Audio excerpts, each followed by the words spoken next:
Good morning, everybody, folks in the audience and folks online. This is just really a terrific honor to be able to facilitate this. This coincides with a couple of different things, Alumni Stars Award and Making a Difference Award, and we're just really thrilled to have three of our prestigious alumni join in, and I get to facilitate a panel discussion, which I'm excited about. I did send questions in advance, but I've tossed those and no, I'm joking. Right. But first, let me introduce our panelists in no particular order. Dr. David McLeod is a professor and interim chair of the Anne and Henry Zarrow. Is that right? Zarrow, yeah. All right. School of Social Work at the University of Oklahoma. Boomer. Sooner. Okay. Yep. Dr. McLeod is a 2013 VCU School of Social Work Ph.D. graduate, spent the last 3 decades working to actively reduce violence, particularly violence directed at people in communities with diminished capacities for self-protection. In addition to being professor and interim dean, he holds affiliate faculty status with the OU Department of Women's and Gender Studies, OU Center for Social Justice, OU Carceral Consortium, OU Institute for Community and Society Transformation, and the Ruth Nee Institute for Transformative Scholarship. Well done, David. It's quite a business card. Indeed. He's authored over 50 refereed publications, 1 book, over 125 academic presentations, invited to numerous talks and media contributions, taught courses in social work, criminal justice, forensic social work, women and gender studies, and preparing future faculty program, and has been highly regarded, receiving multiple awards for teaching over the past several years. Let's give a Dr. Rachel Rosenberg is a 2018 graduate of the VCU School of Social Work's program and senior research scientist with Child Trends, which is a Maryland-based research organization focused on improving the lives of children, youth, and families. Rachel works in Child Trends child welfare research area, specializing in quantitative and qualitative research methods, engagement with youth and other community members with lived experiences, research to practice translation, and project management. Rachel's work focuses on the transition to adulthood for young people transitioning out of foster care. Currently the principal investigator for a data and evaluation partnership with the Family Wellbeing Strategy Group and Annie E. Casey Foundation Project, and also a project director for the program evaluation for the Compassionate Education Program at the National Center for Youth Law. Through these projects and others, Rachel has published numerous articles in Children and Youth Services Review, Journal of Public Child Welfare, and also via blogs, reports, and fact sheets to inform and improve services for older youth in foster care. Let's give it up for Dr. Viola. Vaughan-Eden is a forensic and licensed social worker and educator, a 2003 graduate of our PhD program, is currently PhD program director with the Ethelyn, our strong School of Social Work at Norfolk State University. Also president and CEO of Up for Champions, a nonprofit in partnership with the UP Institute, which is a think tank for upstream solutions for child abuse. Throughout her career, Viola has evaluated and consulted on more than 3,000 cases of child maltreatment. What am I doing with my career? Good gracious. What an impact alone. And expert testimony more than 700 times. Authored numerous articles and book chapters on child maltreatment and violence. One of the editors of the 6-volume 2022 NPEIB, National Partnership to End Interpersonal Violence Across the Lifespan, Handbook on Personal Violence, former editor-in-chief on the Journal of Forensic Social Work, former editorial advisor for Journal of Social Work Education, and serves on the Council of Publications for CSWE. Recipient of numerous honors and awards, 2019 elected as a Council of Social Work Education Leadership Scholar. In 2020, the Sol Gothard Lifetime, I am on a roll this morning. Lifetime Achievement Award from the National Organization of Forensic Social Work, and recipient of the Outstanding Individual in Academia from the Congressional Research Institute for Social Work and Policy, and most recently in 2023, the Donald R. Ridley, wow, You're doing good. Memorial Award for Excellence in Training and Mentoring. That's good. Well, this is terrific. I prepared a couple of questions in advance, which our panel had to respond to. So, David, let me start with you. All right, you'll get us. You set the bar low. Yes, let's go. Something not lower than me. Right. All right. Tell us about what led you to a PhD in social work at VCU, particularly your motivations and inspirations. So there's a couple of answers in there. Right? So what led me to a PhD in social work first? And my pathway, I think all of us have a different pathway. Coming into helping people, I started off as a police detective, first early in my career, working cases of child abuse, sexual assault, family-related crimes, gender-related crimes. And in the 90s and late 90s, early 2000s, family advocacy centers were really a thing that was starting. And I had my introduction to social work and social workers in those spaces, went back and ended up becoming a forensic social worker. And still wanted to understand, I felt like I could make a larger impact on the reduction of violence if we could better understand what it was that got people to those points where we do the things that are kind of the worst nature of ourselves. Any of us has a capacity to do things we're not proud of, but what is it that drives us to that behavior? And I wanted to understand more about that. It was really challenging for me and the things that I'd seen to make sense of it. And so I knew I wanted to pursue a PhD in social work to investigate that. Now, why VCU was a whole different thing. And at the time, I was very systematically, because that's how I do, looking around at different programs and trying to figure out where could I be the right fit. And kind of like I'd already mentioned, one of my feet has always been in the criminal justice world. One of them is deeply entrenched in mental health and behavioral science. And I wanted to go to a place that would allow me to express both of those parts of my identity and more. And that could I'd be allowed to flourish. And it was the people of VCU that brought me here. It was people like Kaya Bentley, who, when I sat down and did a tour of different doctoral programs that said, hey, we want you to be boldly yourself. If you come here, that's going to be our focus. And so it was that energy of VCU of being proud of who we are, whatever that is, but get to work and be the best version of that you can be and then do the best work you can. So VCU for me was a place that gave me the autonomy to explore the types of questions I wanted to explore. Excellent. Thank you, Dave. Rachel, how about you? Why PhD in social work? Why VCU? Motivations and inspirations. So in undergrad, I thought I was going to go to law school. I was very excited to do that and then go work in policy. Started studying for the LSAT and decided that is not at all what I want to do. And at that time was fortunate enough to be interning with a bunch of macro social workers. And so I started asking questions about what is this macro social work concept? It was not something I had really knew anything about. And what I realized is that the macro social work path was really what I wanted to do to end up in policy and working with communities. So I pursued an MSW and during that time started working with a family court judge.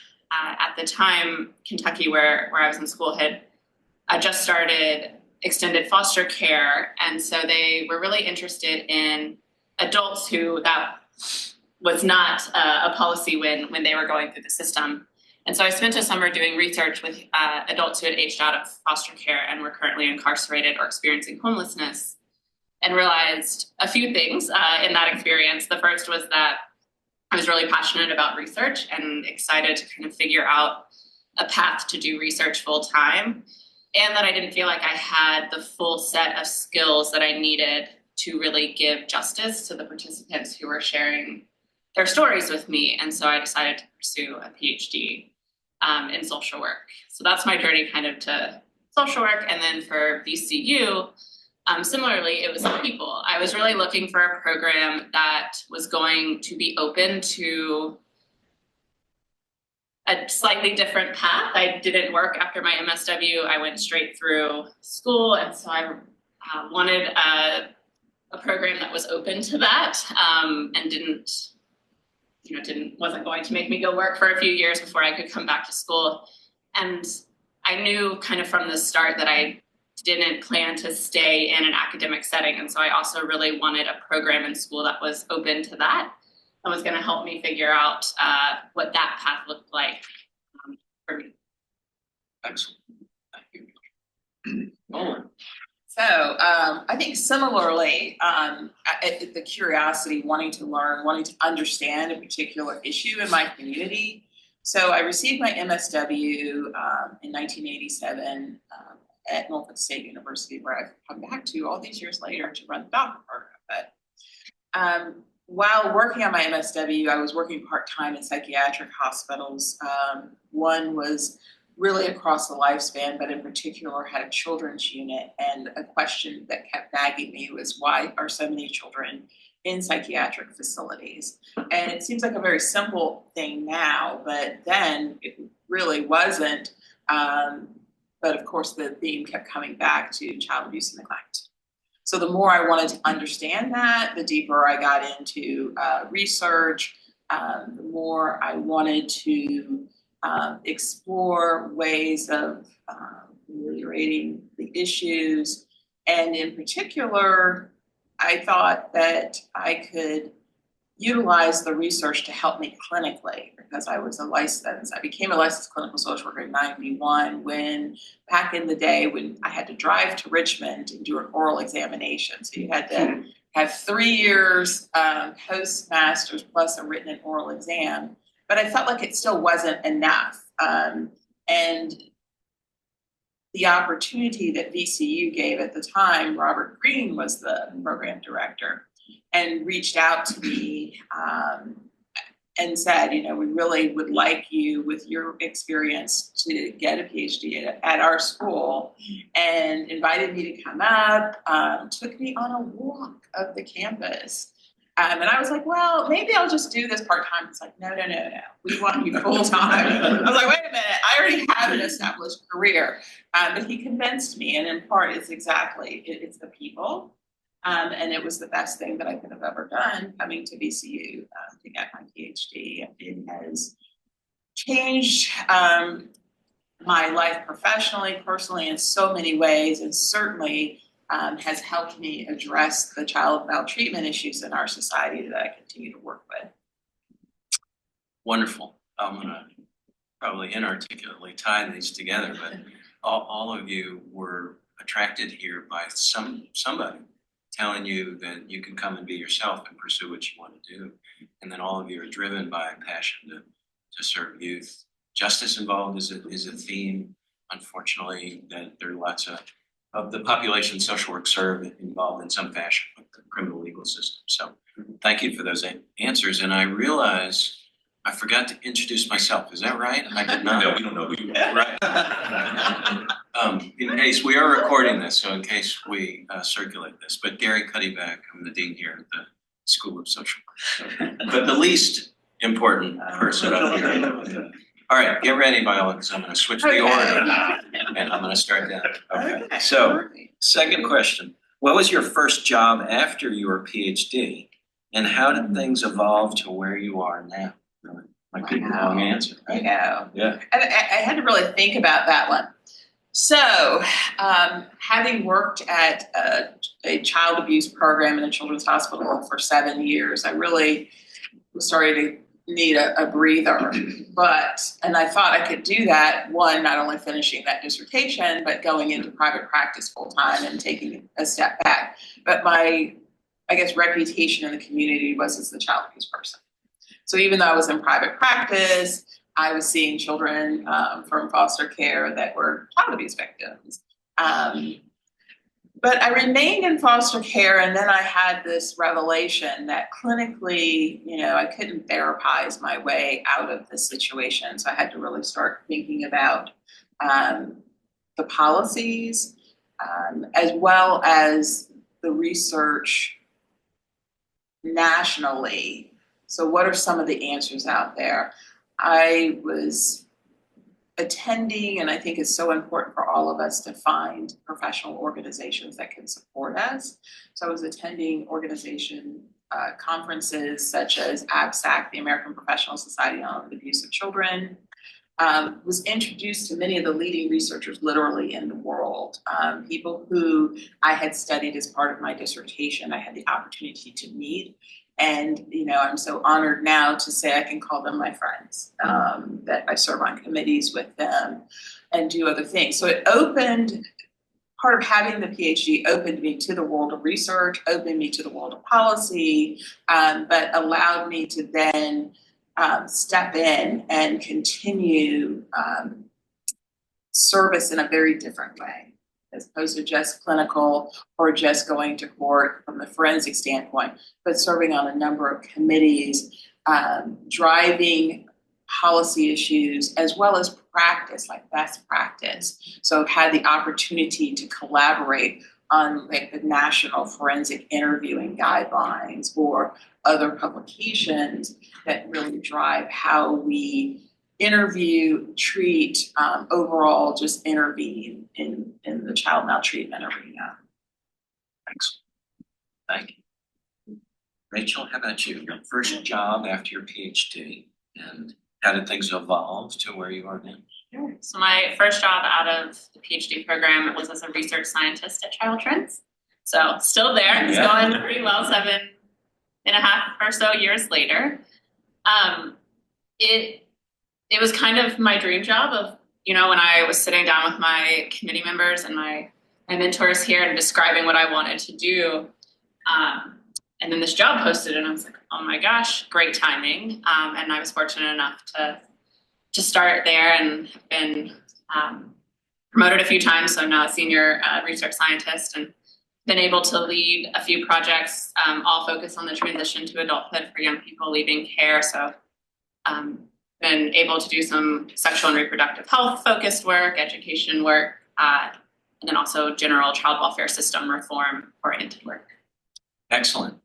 I'm gonna have a follow-up question and I'm gonna follow up with you, Viola, same question. So Rachel, your design in your PhD program was not a tenure track faculty job or working in academia. So tell us about how that evolved and sort of your thinking when you were in the program. Yeah, I was pretty sure that I didn't want to stay in academia from the start, and so I didn't know exactly what those other jobs were exactly, but I knew I was like going to figure it out, and that's what I was interested in doing. And so, you know, the first like couple years of the program didn't look much different for anyone else coursework, and that I think once I was into my dissertation phase, I started really researching what does research look like in other spaces and how do you get in those rooms to network, essentially. And so that's what I started doing. I started going to the organizations, you know, who am I citing in my work? Can I reach out to them? I was fortunate that my mentor, Betsy Farmer, had some connections out of the academic setting. And so she was instrumental in connecting me with folks and really did some informational interviews and then was able to land the job. Excellent. Well done. Good. Thank you. I threw you not a softball, a curveball. And you nailed it. So, okay. Viola, what would you say in response to that?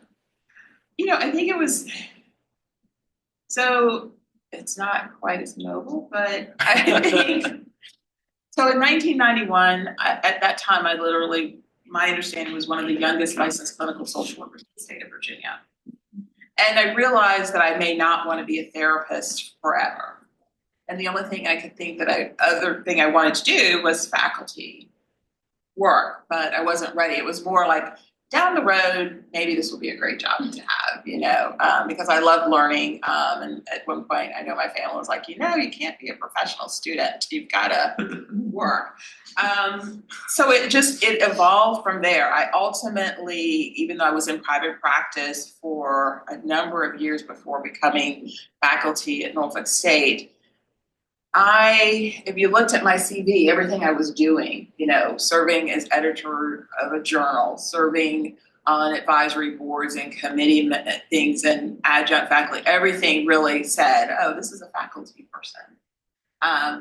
So I think that was really just what happened, is that eventually I said, okay, the realization is clinically, I'm not going to get where I need to get with this. And also just recognizing, I'm starting to age out myself. So how do I prepare the next generation to do some very difficult work? And I felt like I could make a bigger difference as a faculty member around lessons learned, because child welfare is just very challenging. And I didn't want people to have to stumble along in ways that many of us had to do in the 80s and 90s, when we really didn't even talk about child abuse. So I think that was really, it just evolved. Thank you. All right, Dave. So what was your first job after your PhD, and how did things evolve to where you are now? So I am still at the first place I went. They haven't been able to get rid of me yet. I'm at the University of Oklahoma. I left here and headed that way. For me, the only real jobs I've ever had were investigating. That's what I do. I'm to a fault curious. I want to understand. I want to know. I'm also a first-gen college student.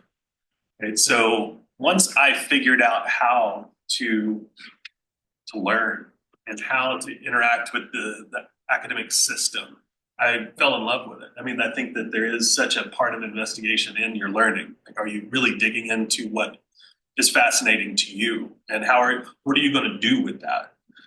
So I love the feeling of it, but also, I like the competition of it. So I wanted to go to an R1 style place and write the grants and publish the stuff and do the research. And that was a very important aspirational thing for me. I wanted to see if I could hack it. And so I headed off to OU as an assistant professor, and got a research program started. Felt really confident about that.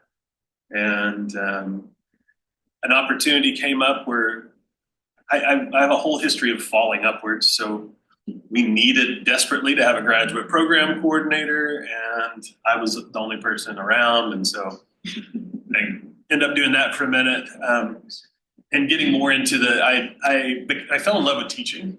I didn't plan on enjoying teaching. I didn't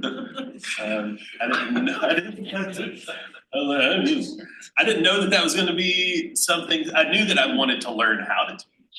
I wanted to investigate what it meant to be a teacher and how does a learning process happen. And so I invested in that quite a bit and ended up falling in love with it. So it's like, okay, we'll give this program coordination a try. And then an opportunity came up for me to run a research center. So I was the director of a research center. We actually scaled up and transitioned into an institute while I was doing that. It was an incredible opportunity to have endowed funding to help support you going after other funding, to be able to put together a research team, support students at all kinds of levels. And that was a really exciting and wonderful opportunity for me. And I did that for several years. And then at our director of the school, now OU has, if you're not familiar, we're around 900 students. We're about 65, 70 faculty and staff. So a relatively good size operation in terms of social work institutions. And so my director was going on sabbatical for the spring semester of 2020. I believe it was 2020. It's all a blur. Mm-hmm. And they needed somebody to step in and just not mess it up for a semester. And COVID hits. So I happened to be in the spot, just don't mess it up. And so it brought back a little bit of this, like, crisis work is something that I do and I understand and I've spent a lot of time in, and so we handled it. And there was not without different bumps along the way, but we managed that. When I came out of that, I got the opportunity to move into, they said I couldn't go back to the research institute, but I did step into an ADR role, an associate director of research role, which I really enjoyed, helping support and grow other people's research agendas and help grow research infrastructure for our school. And then after that, became an associate director of the School of Social Work at OU, now the interim director there. So stayed in one spot, but moved around in a lot of different capacities in that spot. That's not, and there's also, I feel like I'm talking too much, but there's the growth in the community as well. So the academic world, you're in your institution and you're doing your work, but you're also developing this national network and this growing this thing out there. And we've talked about it, and I'll say it again. For me, I've got chills on my coat. One of the greatest mentors of my life I met while I was a student here. And now I get to consider her one of my dearest friends, and she's sitting at the table, right? So I have coattailed Dr. Vaughan-Eden for a solid 15 years. And the way that she's introduced me to the community has had an incredible impact on my career and the ability that I have to help people. So this is what I'll say, and then I'll close on this question. But the opportunity to grow in whatever setting, for me in the academic setting, gives me a further reach and a larger capacity to be able to stick to my mission, which is to reduce violence. So now we train people to do that. We get information out there to help people do that. And the people that you meet along the way that help give you access to those opportunities are life-changing. So I owe most of my opportunity to just having great people around me over the past decade plus. But you're awesome. We could see the light in you, and you took that ball and went with it, so. Wonderful. All right, Rachel, I'm gonna start with you on this one. You ready? Ready. Okay, good. How are you making an impact, and what's meaningful about the work that you do?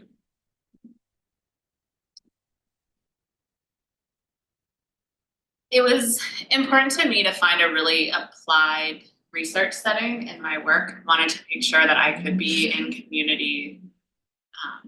communities really working, and how do I use what power I have and what knowledge I have, and for good. And so a lot of the work that I am most excited about is the work that advocates can really take to advance their work. And so while I personally, in my role, cannot do any lobbying or advocating in that way, I partner a lot with youth who have experience in the foster care system, with foster parents, kinship providers, practitioners, to really help translate that research. And so they can then take our data and take it to their state legislators, they can take it to Congress, and really kind of paint the picture of why we need certain things. And so some of the work I've done has been used to increase access to driver's license for young people leaving care, which I didn't ever actually think about being an issue until young people started coming and saying, what do you know about this? We can't get a license, and if we can't find anyone to give us insurance. How are other people doing this? And so we were able to do some research around that. Then the other kind of impact that I really strive for is, how do you take often really technical research and translate it into an accessible resource for practitioners in the field, so that they don't have to try to weed through a 20-page article to pick out, that new technique they could use, or that new piece of information. And so we do a lot of research translation in partnering with graphic designers and my communications colleagues to really figure out how you take a complex sentence that I personally want to write, 3 paragraphs on with 8 footnotes and distill it into, 3 sentences that can be easily digested. Hard to suppress the academic in you, right? Yes. You're gonna put us all out of business with those briefs, so slow your roll. We'll see. Yeah, thank you. Viola, how about you? How are you making an impact? What's meaningful about the work that you do? Wow, okay. So I think one of the things for me clinically, as a clinical social worker, as a forensic social worker, that's been so powerful is working with young children who've had had some pretty horrific experiences, many of them child sexual abuse victims. And when I would get overwhelmed and feel like, what am I doing with my life? The phone would ring, and it would be someone, a young girl often on the other end of the phone saying, I went to grad school and became a social worker because of you. Or I want to thank you, you saved my life because you believed or you listened to my story. So I think that that's been the most meaningful piece from a clinical standpoint. But I think one of the things that David, don't want to cry because it's bad when I do. One of the things that David said, one of the things that David said that's, not only touching to me, but I think so important for all of you to hear and understand is the importance of networking, paying it forward. Someone helped me get there, then you pass it on, but you connect people. So you may not have, I tell people all the time, I may not have the answer, but I know someone probably, if it's child welfare, I likely know someone. So I'm going to connect you with someone who likely has the answer or the information you need. Or, what's so important is I've served on a lot of committees that maybe initially I wasn't interested in, but it allowed me to get to not only the committee that I'm interested in, but get on a committee with other people that could help me make that difference in someone else's life, if that makes sense. Part of the reason I got invited to serve on a couple of congressional briefings had to do with just connections of serving on another committee. And they said, oh, well, we now want you to come to Washington to do this over here. So you can't underestimate the power of service and meeting people and connecting people. And one of the things I think that's so important, so back in the 80s and 90s, and to some degree now, but definitely not as much, you can speak to this, but we were operating in silos with most social issues, but definitely in child welfare. We were operating in silos, we were competing for funds. It really was quite overwhelming. And I remember sitting at my desk one day and I was just overwhelmed and just completely frustrated about we're never going to get anywhere if we're all in a rowboat paddling in a different direction. And that was one of the reasons that I went, that led me to APSAC, the American Professional Society on Abuse of Children, is because it's a multidisciplinary group of professionals from nurses and medical all the way to judges and lawyers and many researchers and faculty members who said we've got to come together. If we're going to make some difference in our communities, we've got to come together. And I think that was just trying to break out of the silos and as well as pay it forward. I really strongly believe that we cannot change our society if we don't support one another. So we have to think about showing up today, even if we're not going to end, child maltreatment in our lifetime, so that the people after us have a chance. And so it's just that sense of paying it forward and supporting others in ways that maybe we didn't have. Well said. David, how about you? How are you making an impact and what's meaningful about the work that you do? So much of it's the themes that my colleagues share too. I mean, learning how to be fluid, how to evolve, how to adapt when opportunity comes. do it.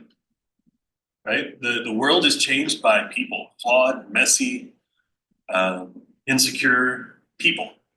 And we can do this. And so if you're willing to adapt and learn something new, I think that's been a real game changer and something that happens through opportunity, comes through relationships with people. For us, in the research side of it, I knew that interdisciplinary wraparound kind of services worked well from the research. I knew it worked well from my experience.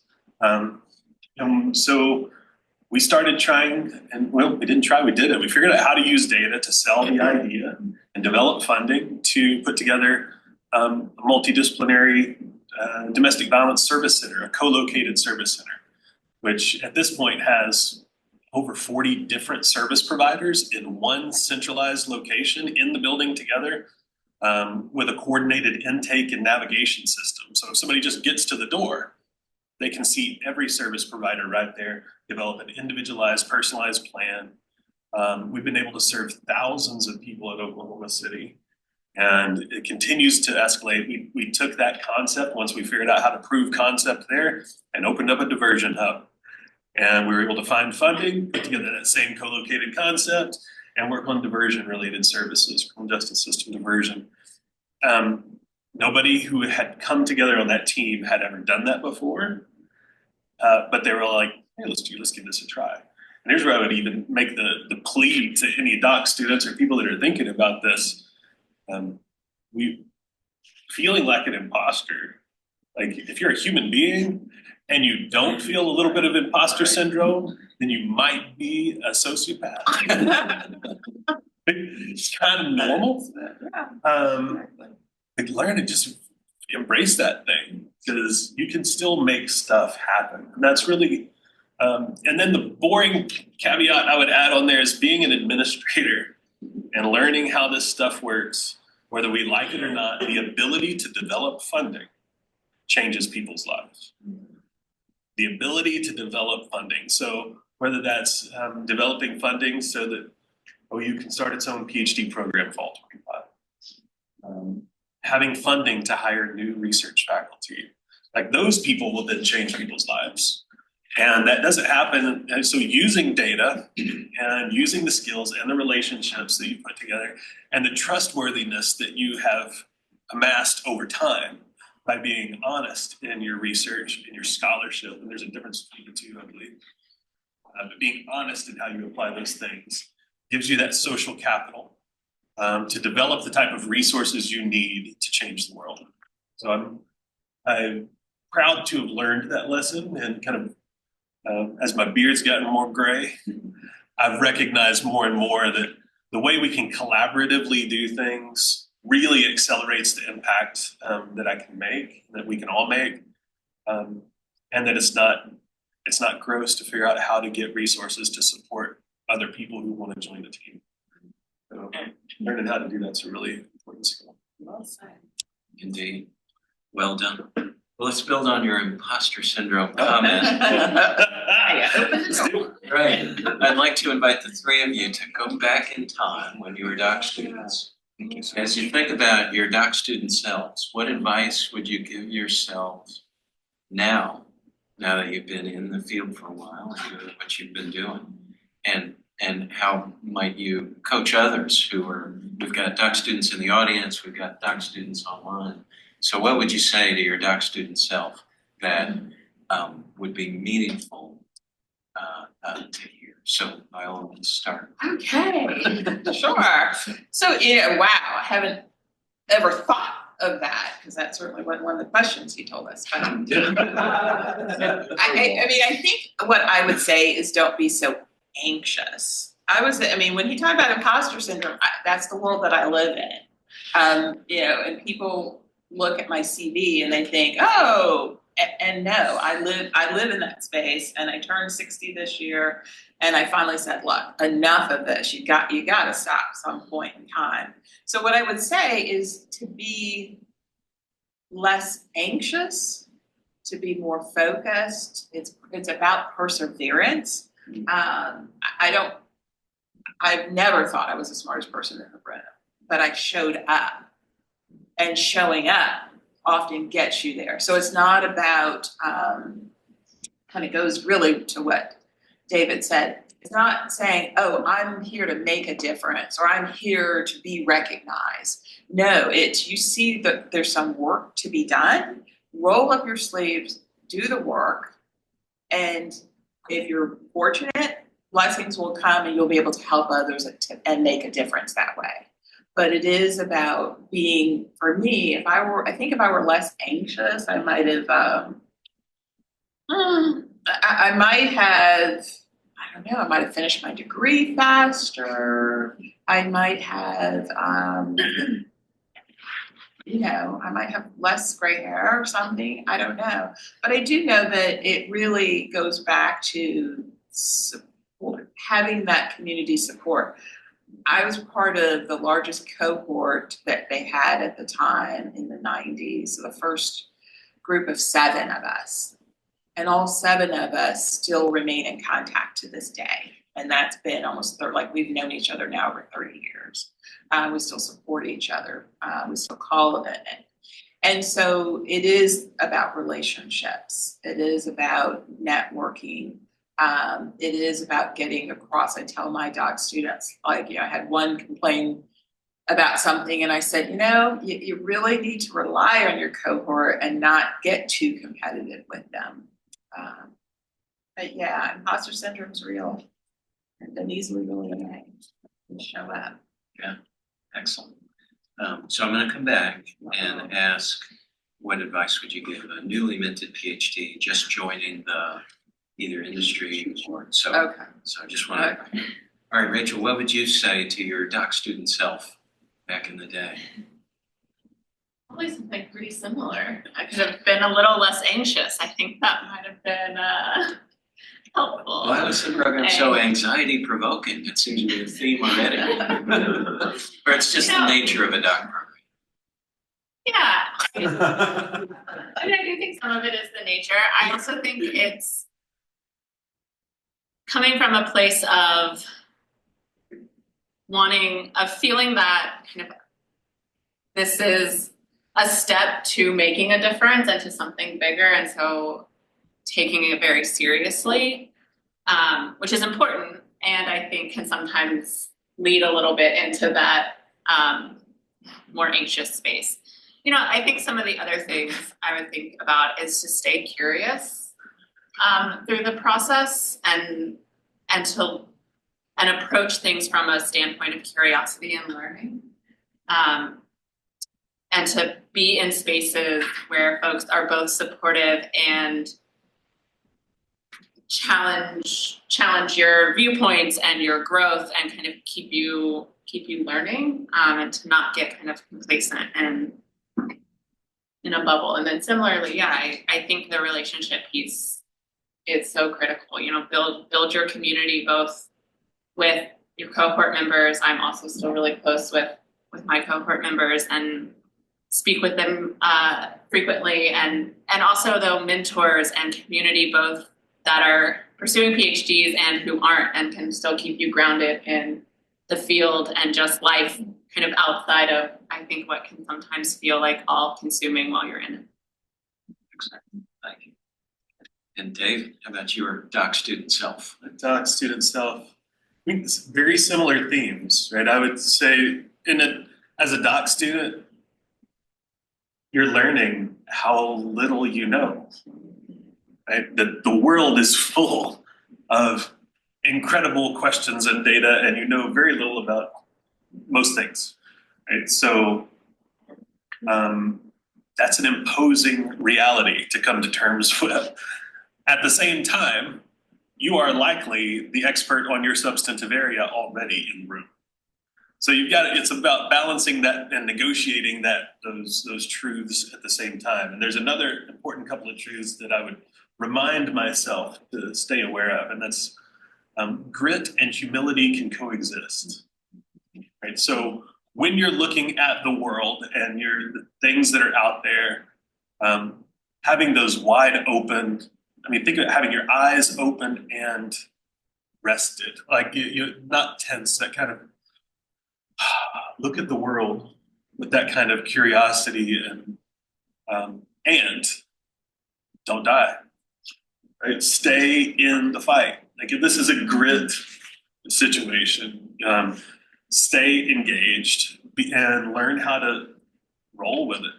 And so you can do both of those things at the same time. We get caught up emotionally if you're in that kind of, I gotta get through, I got this class, I got this reading, I got this paper, I got this thing, if I don't get this funding package, then I'm just a complete loser.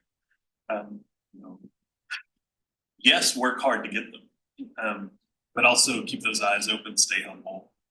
And when opportunity comes, go take it. Somebody's going to, and there's no reason it shouldn't be you. Thank you. And do we have questions coming up in the chat? I think we should certainly have time to do that. So let's do this last one and then we'll roll into questions and answers, and then I'm gonna turn things over to Tracy. So what advice would you give a newly minted assistant professor or PhD just starting out? And we've had various career longevity represented here at the table, right? So briefly, what advice would you give to someone just starting out? I mean, I think it's very similar. Stay curious.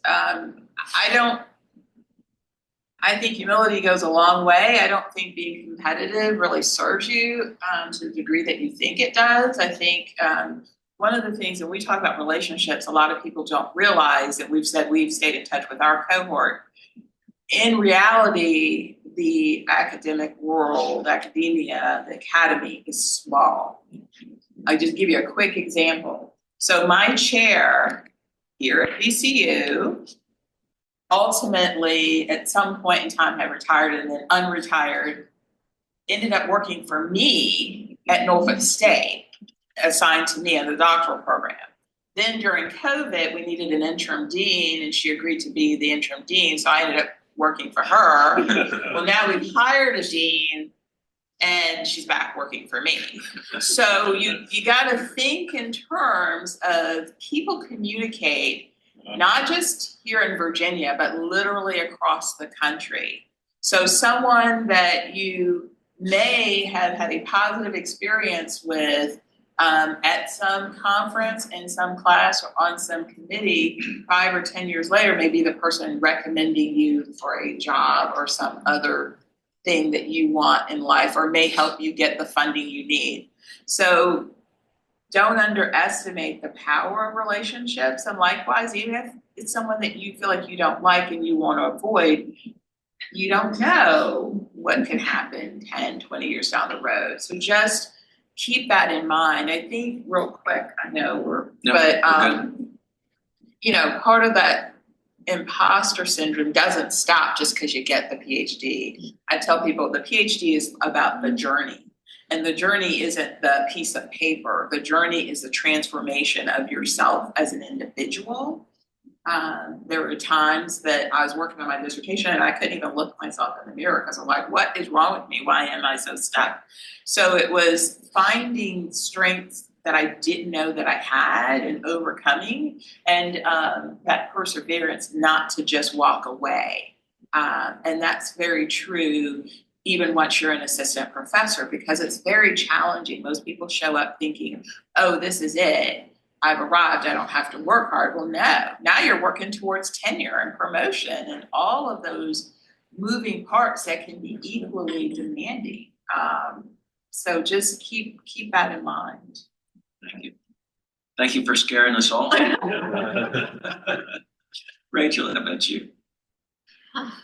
Sometimes feel like I'm still pretty early in my journey, so I don't know if I'm like the best to speak to that advice.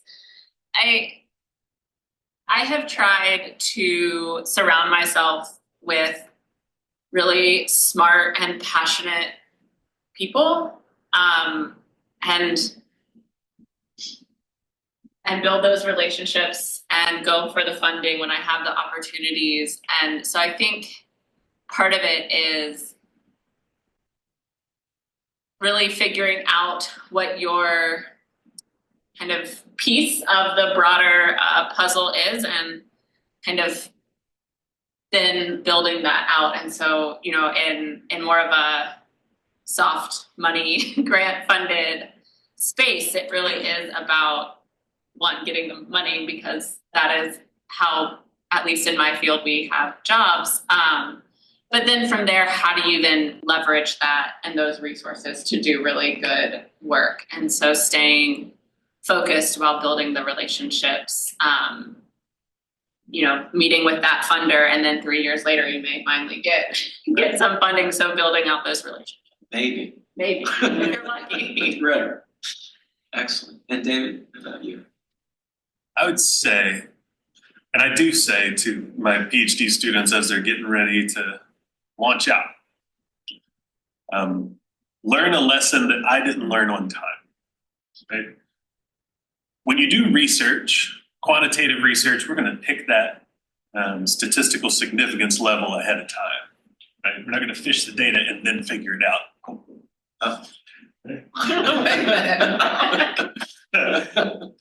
Do the same with identifying what your boundaries are in work-life balance. Easier said than done. Identify where your no-go line is, because you will wake up 10 years later and if you're in that R1 grind, and probably in lots of other settings too, but this is the one that I know, you'll wake up and it's a decade has passed and you're like, oh gosh, that 80 hours a week or whatever you've given to it to accomplish these incredible goals and these incredible things that you have accomplished. Is that how you would do it again? So I suggest to the folks that I'm working with, ahead of time, determine and tell yourself and know, kind of, this is what I'm going to protect from me. This is how I'm going to protect my time with people that I care about, or with this activity or that piece of self-care. And that way you know what it is and it doesn't get lost in the shuffle, because if you're healthy, if you're well, if you're rested, if you're supported, both in your work and in your personal life, then you'll do better work and have a more significant impact. Terrific. And thank you for scaring us with the 80 hour. Let's get a round of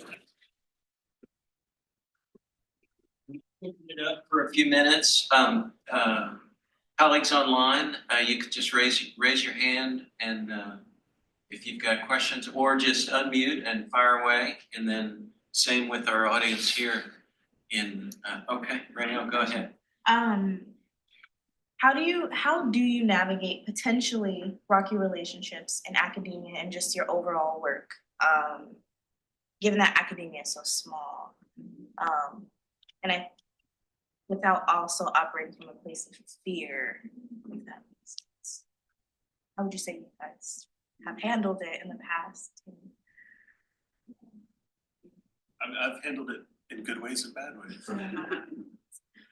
Because we're human beings, right? And it's so easy to find ourselves in conflict, especially when we're doing things that we care deeply about. And academia is not free from that.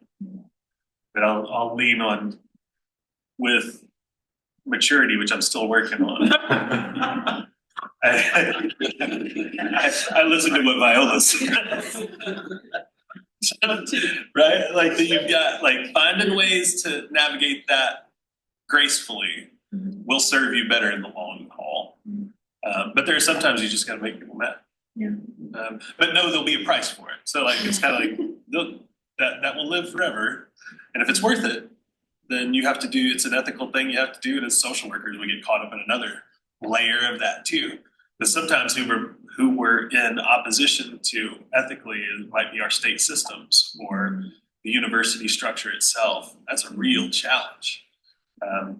So you have to recognize that there are implications for everything we do. And if you still feel like it's the path you have to take, then that's what you have to find a way through. But just being mindful, taking a breath and being mindful, and then do what you know you need to do. And let's see, Viola or Rachel, any response to that you'd like to add to David's? So I mean, I completely obviously agree with whatever David says. I will say this, I think my saving grace is that I'm clinically trained. And there have been many times where I had to like put my clinical hat on and be really focused. Not everyone's gonna be nice, and this is a competitive world. But I think, as he said, you've got to be grounded in your level of integrity and who you want to be, and not, you set the goal, you have your eye on whatever that goal is, and you stay focused on that. Because sometimes there are people that will deliberately give you bad advice, or people deliberately antagonize you just for the sake of that, because whether they think you're more successful than they are, or they just are struggling because they don't, they woke up on the wrong side of the bed, or they don't like the way you dress, or there's so many things. But that has to not matter. You can't, we talk a lot about the water cooler. You can't get caught up in gossip, because that's not going to help you. And you can't get caught up in hate and anger and frustration, because that's going to distract you. You have to remain focused and think, okay, if I'm not being supported by this person, then maybe I need to find someone, like Rachel said, find someone who is going to support me and support my goals, and be willing to let other people go, not in a hateful, nasty way, but just be ready to let them go and move on. I'm very confident that I would not be sitting here today if I had gotten caught up in all of the negative comments, the microaggressions, et cetera, that have been said to me throughout my life. So you really just have to find who you are. If you like who you are and you think you're a good person and you're doing right by others, then that's what really matters. That's what you have to put first, because that will keep you focused. Thank you. Rachel, anything you want to add? That was so well said. Yeah, I would just add really quick, something I have worked on, I'm better at it some days than others, is to not take things so personally. Like sometimes it's not about me, it's not about the person, it's about the individual who is, creating that behavior. And so something I am still striving to is to not take things so personally. That is a life journey, isn't it? Especially in this environment. How about online? Umberto, you were unmuted there for a sec. Did you have questions or comments for our panel? Well, only that it's wonderful to see all three of you. And really, I'm just so impressed with the wisdom, the experience, and the accomplishments, and so proud of all three of you. Learning a lot. So thank you, and it's good to see you. Excellent. Thank you, Umberto. Anyone else online?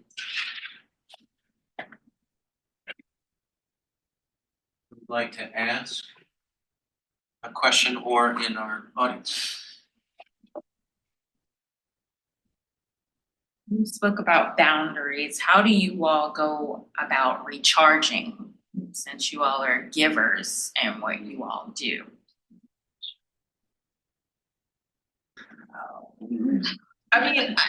David hit on it earlier, and he said about self-care and just setting the limits. But I will tell you that has been my greatest struggle, because my curiosity has kept me moving like a train down a track uncontrollably at times.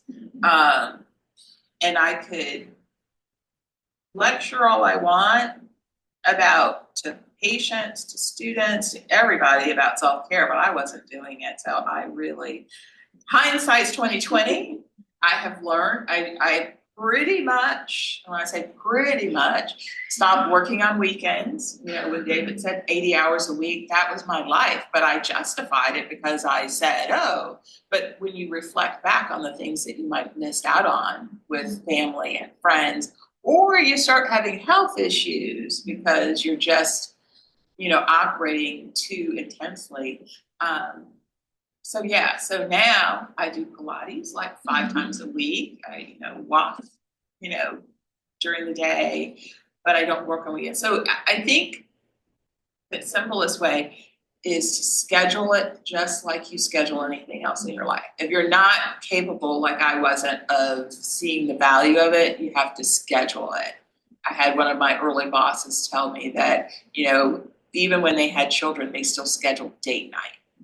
I think you still have to schedule time for yourself, for your family, just like you schedule anything else you do, because you have to make it happen. Like David said, you're not gonna be as effective if you're not healthy physically and mentally. It goes back to the airline say, put your mask on first, you know. So Rachel, how about you? What's your? I created a schedule for work. We don't have set hours. I don't have classes that happen between 2 and 4 p.m. And so I was very intentional about setting a time that I'm going to start work and a time that I'm going to end work. I try not to install. We use Microsoft Teams. Like I won't install it on my phone, so that when I close my computer, and try to kind of stick to that. Like once the computer is shut, like I'm done for the day, and I'm transitioning into all the other things that I want to do. And then the other thing that my colleagues and I really try to hold each other accountable for is taking our PTO. It is like part of our overall compensation package, and like there's no reason that anyone should be losing vacation hours at the end of the year. So really trying to figure out and kind of own being able to take time off and truly disconnect, not still be, emailing from the train, which I have been guilty of many times. How about you, Dave? I share a lot of these sentiments. That train metaphor is real, right? If you're in this space, then you are wildly curious and passionate about investigating, learning, researching. And so the time gets away because we get so, and this is a collective, I believe that we get enamored by the process of learning and doing and getting into this thickness of the research. And your time is like that one thing that you don't get back. So I have to schedule. And I learned nothing teaches you a lesson on the value of time more than losing time. So reflect back, and that's what I do. I reflect back on where would I have preferred that time to be in hindsight? And that motivates me to schedule out my time differently. So when it's time to do something with my daughters, that's what we're doing. We're going to the theater. We're going to this. We're having dinner night. Like that's on my calendar. Don't book me during that time. I'm not doing it. I'm going to give it priority. And I think you have to be diligent about it and don't say next time. Don't put those things on hold and say, and they're going to be there. Oh, your kids grow up and life evolves. And so take time for yourself, schedule it, make it a priority. Thank you. Let's do one last question, Rose, and then we'll move into the last part of our program. Go ahead, Rose. Hey, thank you all for sharing. I just wanted to ask, wow, my face is really big. Okay. I just wanted to ask about mentoring relationships. I think a lot of us are in a place of trying to build a community of people who are going to support us in mentoring and advising, and also potentially serve on committees. So I just wanted to kind of ask, like, you all touched on it a bit before, but what was important for you in building that network? What were some characteristics of folks or characteristics of the relationships that were helpful in pushing you through the program? So let's go Rachel, Viola, Dave. So Rachel, what would be your response? Developing mentoring. To not be afraid to ask. I always felt like it was an imposition to approach people and say, thinking about this, have you ever thought about it? What's going on? And as soon as I got more comfortable in that and started approaching people, at least my experience at VCU and my experience since, people are overwhelmingly kind, and they want to support the next kind of generation of researchers. And so being putting yourself out there, being willing to ask. And then also thinking through the type of support you want and kind of understanding that you might not be able to get all the different types of mentorship you want or need from one person, that it may take a group. And so it's really kind of reflecting and thinking through what am I looking for in a mentor, and then kind of mapping out folks who you might want to approach, or approaching one person and then asking them to help you map out, based on their strengths, who else you might want to work with. Thanks. I mean, I completely agree with what you just said. I guess the only thing I would add to it is just don't have a picture in your head about who that person has to be. Because there have been many times where I go, oh, I really want this person to be my mentor. And as Rachel said, that person may not have time, but someone over here that you really aren't even thinking about is the person that ends up being the supporting person in your life. So I think sometimes we kind of pigeonhole ourselves. Be open, be adaptable, as David said earlier, be flexible and just willing to hear. There have been people that have guided me that never in a million years would I thought that they would take the time to be there for me, and they have. So as Rachel said, don't be afraid to ask, and if that person can't, keep asking. Don't let that deter you. And I think it's one of the most, if not the most valuable question, and thing for you to think about is, who do you find as a mentor? Mentors.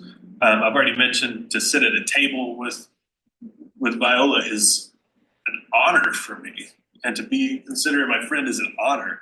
And it's one of the best professional decisions I ever made was random reach out email like, hey, Sarah said you were a forensic social work scholar. Can we have lunch? Right. So and here's the look for mentors who see pride in your success. Because there's a difference between someone who will put you to work, Right, and someone who's mentoring you. Sometimes there's a great overlap, right? But that mentor sees your success as a point of great pride, and so look for that. If that's not there, then are you getting your needs met? And find people that really celebrate your success. and I celebrate you. Yeah, yeah. I appreciate that. Well, and don't let you off the hook.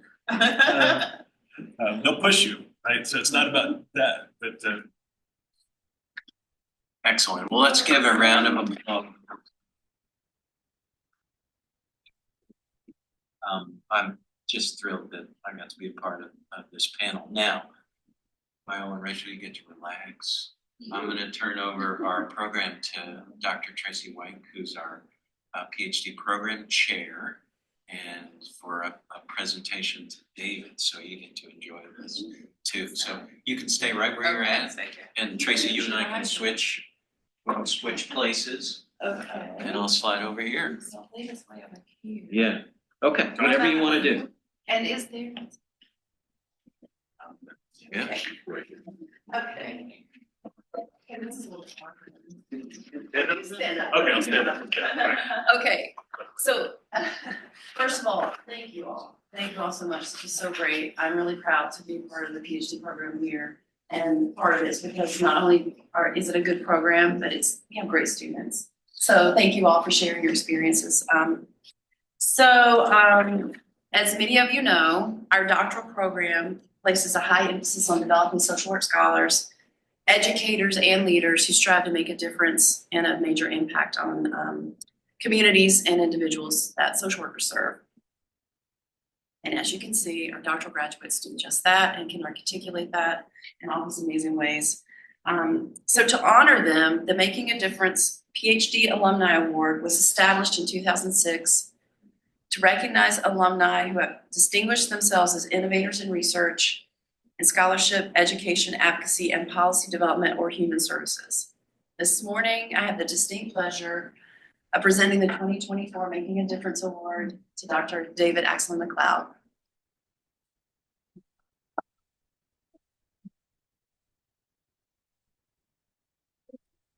little bit more. Since receiving his PhD in 2013, Dr. McLeod has dedicated his career to actively reducing violence. And we've heard a lot about all the myriad ways that he has done that over the course of his career. He draws on his past practice experience as a police detective and forensic social worker to inform his research. As such, his work lies at the intersections of criminal behavior, gender, and trauma with an emphasis on post-traumatic growth. He is dedicated to transdisciplinary, translational research and has been honored as an impactful social work educator and leader. David was nominated for this award by Dr. Liz Kramer, who recently retired, but is a longtime faculty member in the doctoral program. And I wanted to read a few things that Liz said in your nomination. Okay. Well, it's longer than this. But David exemplifies the type of doctoral graduate we like to see in our program. One who develops and nurtures social work scholars and leaders to make a difference in the lives of others.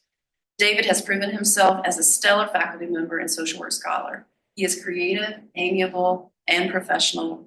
Combined with his teaching practice, administrative, and research experience, he is most deserving of the Making a Difference Ph.D. Alumni Award.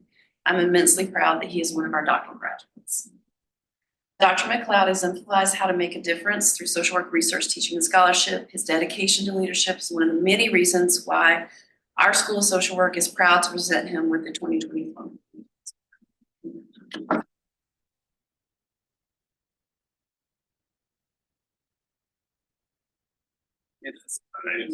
I don't know if you want to say more or you don't have to, No. but congratulations.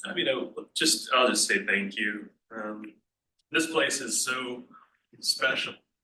And last night I had dinner with Liz along with Sarah, Kai Price, who was the chair of my dissertation, and Kai Bentley, who it's her fault that I came here. And there was something that was so affirming to be in that conversation with those three incredible human beings, and to recognize the energy and kind of the spirit of what this place does and has. And it's exciting to be part of the panel. And all of our stories were about this is the place where you be fully you. And it's not that you can't do that in other places. I am sure that you can, but there's something about the energy of VCU that has that. And that's I can say that it was life-changing for me, and it's quite an honor to recognize. So thank you so much. Thank you. David and Tracy. That concludes our program. I really want to thank everybody. Let's give another round of applause for our panel.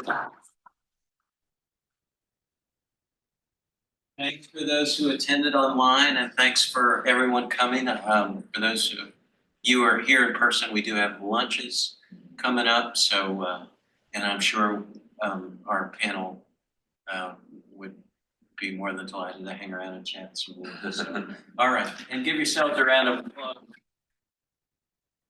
Thank you very much.